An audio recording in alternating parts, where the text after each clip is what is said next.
उष्णा शाह की अजीब बीमारी में मुब्तला होने का इंकशाफ, जाने पहचाने लोगों को भूल क्यों जाती हैं।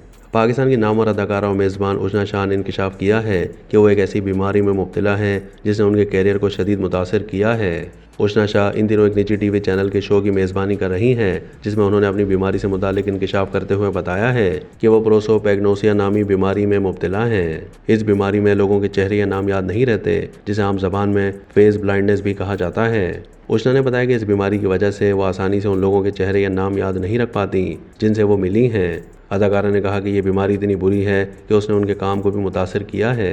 अदाकारा ने इस हवाले से एक दिलचस्प वाक़या भी शेयर किया। उन्होंने बताया कि चंद साल पहले किसी ने उन्हें अदाकार अख्तर हसनैन के बारे में गलत खबर दी थी कि वो जानवरों के साथ नारवा सलूक करते हैं। मैंने उनको फ़ोन करके बहुत गुस्सा किया।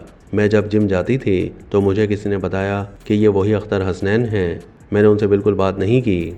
उष्णा शाह ने मज़ीद बताया कि कुछ महीने के बाद मैंने अख्तर हसनैन के साथ एक ड्रामे में अदाकारी की जिसमें वो मेरे चचा बने थे। मैं सुबह जिम में उनसे बिल्कुल बात नहीं करती थी और ड्रामे के सेट पर मैं उनके साथ मुख्तलिफ मौज़ूआत पर गुफ्तगू करती थी। कुछ दिनों के बाद उन्होंने मेरे इस रवैये की वजह से मुझसे बात करना छोड़ दी। अदाकारा ने बताया कि ड्रामे की शूटिंग मुकम्मल होने के बाद मैंने उन्हें सोशल मीडिया पर फॉलो किया। जब मैंने उनकी जिम में ली गई तस्वीर देखी तो मैं वो देखकर शर्म से डूब गई।